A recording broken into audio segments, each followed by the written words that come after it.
বিসমিল্লাহির রহমানির রহিম। 2024 সালে যারা দ্বাদশ সংসদ নির্বাচনে অংশগ্রহণ করেছেন যে সমস্ত দল, তাদেরকে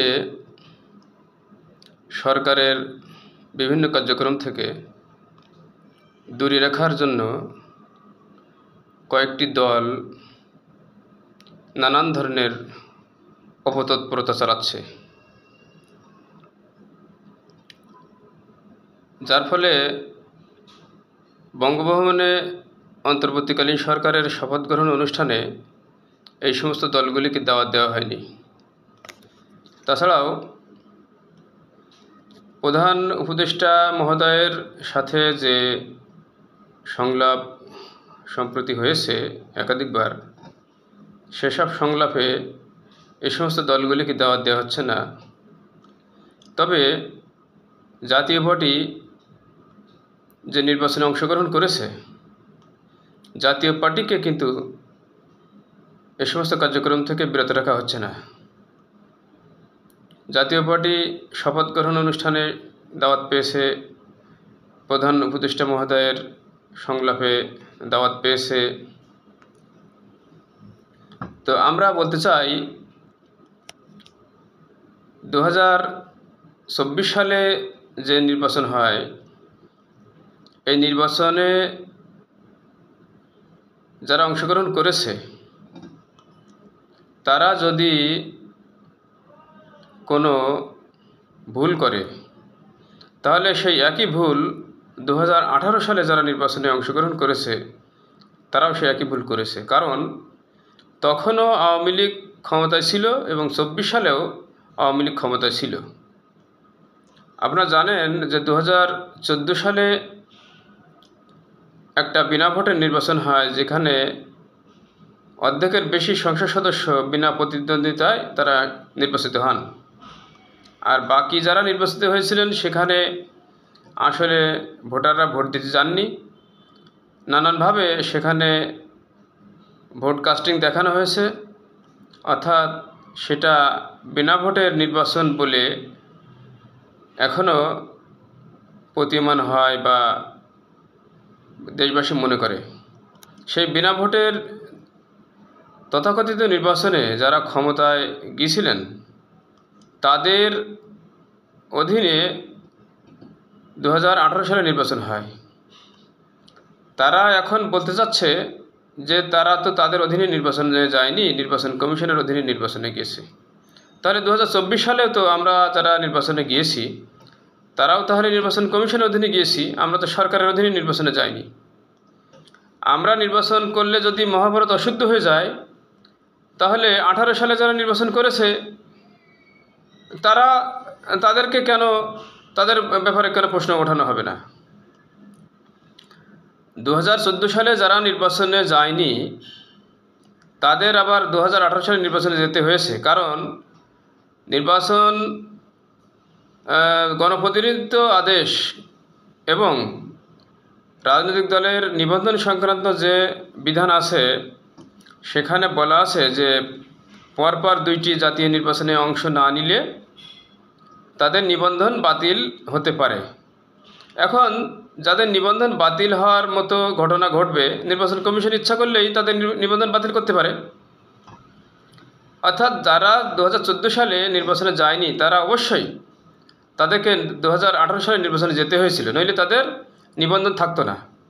এখন যারা 2018 সালে নির্বাচনে গিয়েছে তাদের আবার পরবর্তী একটা নির্বাচনে না গেলেও তাদের নিবন্ধন নিয়ে কোনো ঝুঁকিতে থাকার কথা না। অর্থাৎ 2024 সালে তারা নির্বাচনে না গেলেও তাদের সমস্যা নেই, নিবন্ধন বাতিল হওয়ার কোনো ঝুঁকি তাদের নেই। কিন্তু যদি আওয়ামী লীগের পতন না হতো, ছাত্র জনতার যে গণ অভ্যুত্থান হয়েছে, এই অভ্যুত্থানের মাধ্যমে, এই গণবিপ্লবের মাধ্যমে যদি আওয়ামী লীগ সরকারের পতন না হতো, তাহলে পরবর্তী নির্বাচনও তারা তো করত এবং সেই নির্বাচনেও কিন্তু নিবন্ধন বাঁচানোর জন্য যারা 2024 নির্বাচনে যায়নি তাদেরকে অবশ্যই ত্রয়োদশ জাতীয় সংসদ নির্বাচনে অবশ্যই তাদেরকে যেতে হতো। অর্থাৎ এখানে মানুষকে যত রকমের ভাবে বোঝানো হোক না কেন, মানুষ কিন্তু এই বিষয়টা জানে না যে দুবার নির্বাচনে না গেলে নিবন্ধন বাতিল হয়, আর যারা নির্বাচনে যায় তাদের ব্যাপারে এই ধরনের নেতিবাচক অপতৎপরতা চালানোটা আসলে সমীচীন না।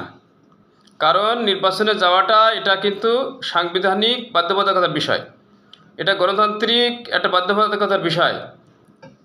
রাজনৈতিক দল নির্বাচনে যাবে, নির্বাচনের সুষ্ঠু পরিবেশের জন্য তারা আন্দোলন করবে, সব কিছু করবে, কিন্তু নির্বাচনে যাওয়া মানে তারা দেশের শত্রু হয়ে যায় না।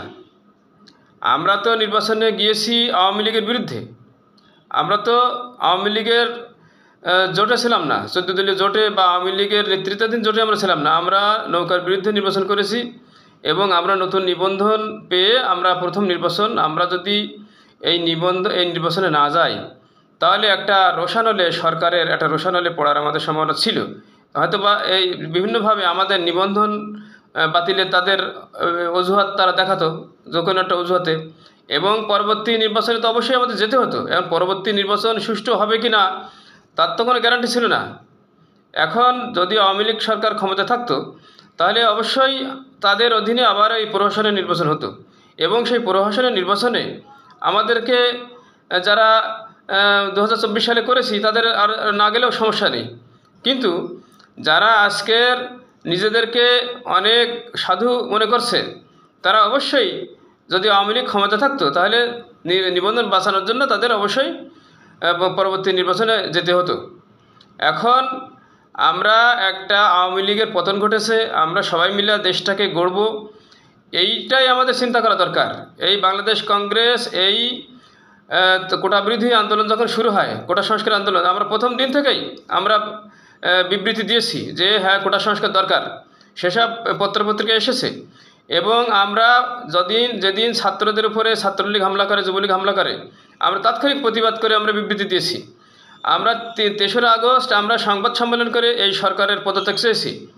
তারপরে আমাদের নেতাকর্মীরা আন্দোলনকারীদের সাথে সার্বক্ষণিক ছিল, আমাদের কয়েকজন নেতা কর্মী তারা গুলিবিদ্ধ হয়েছে, বুলেটবিদ্ধ হয়েছে, তারা এখন আহত, সেই হতাহত এবং আমাদের অনেকে আমরা ছিলাম ঢাকায় না, শুধু ঢাকার বাইরেও আমাদের নেতাকর্মীরা এই আন্দোলনের সাথে সম্পূর্ণভাবে সম্পৃক্ত ছিল এবং আমরা সোচ্চার ছিলাম। আমরা এই সরকারের সম্পূর্ণ সমর্থন দিয়েছি, অভিনন্দন জানিয়েছি, এবং 3রা আগস্ট যে আমরা সংবাদ সম্মেলন করেছি এটা রীতিমতো অনেক যুগান্তর সহ অনেক পত্রিকা এসেছে যে আমরা সরকারের পদত্যাগ চেয়েছি। তাহলে আমরা যে এই সরকারের পক্ষে আছি, সমর্থনে আমরা আছি, এর কি কোনো মূল্য নেই? আমাদেরকে কেন ডাকা হবে না, আমাদেরকে কেন দূরে রাখা হবে? এবং এই সমস্ত দল এই অপতৎপরতা চালাচ্ছে তাদেরকে বলতে চাই, আসলে এই সমস্ত এটা ঠিক না। এটা আমরা সবাই মিলে সামনে একটা নতুন বাংলাদেশ কিভাবে গড়তে পারি এই চিন্তাভাবনা করা উচিত। নিজেদের ভিতরে এই কাদা ছড়াছড়ি, জল ঘোলা করা, এই সমস্ত ঠিক হচ্ছে না। আমরা সবাই পরস্পরের কাছে আসি, বন্ধুত্ব তৈরি করি, আমরা দেশকে সুন্দরভাবে সুস্থধারা রাজনীতিকে এগিয়ে নেই। নতুন প্রজন্মে যারা রাজনীতিতে আসেন তারা এই সমস্ত কাদা ছড়াছড়ি না করে পরস্পরকে আমরা বন্ধু হিসেবে নিয়ে আগামী দিনের স্বৈরাচার মুক্ত একটা সুন্দর সমৃদ্ধশালী রাষ্ট্র যাতে আমরা গড়তে পারি সে ব্যাপারে কাজ করতে হবে, এবং নব্য স্বৈরাচার যাতে না আসে, নব্য দুর্নীতিবাজ সরকার যাতে না আসে সে ব্যাপারে আমরা বিশেষ করে নতুন প্রজন্ম, নতুন দল যারা আছি তাদের ভিতরে আমাদের চিন্তাভাবনা রাখা দরকার যে এক স্বৈরাচার হটিয়ে যেন আর এক স্বৈরাচার না আসে। এ ব্যাপারে সবাইকে সচেতন থাকতে হবে, সতর্ক থাকতে হবে। আমরা আসুন কাঁধে কাঁধ মিলিয়ে আগামীতে যাতে একটা ভালো সরকার প্রতিষ্ঠা হয়, এই সরকারকে আমরা সহযোগিতা করি। নির্বাচন কমিশন, নির্বাচন ব্যবস্থা সহ সকল প্রশাসনের বিভিন্ন পর্যায়ে কীভাবে সংস্কার সাধন করা যায় এ ব্যাপারে আমরা সবাই মিলে কাজ করি এবং এই দেশকে এগিয়ে নিয়ে যাই। সবাইকে ধন্যবাদ।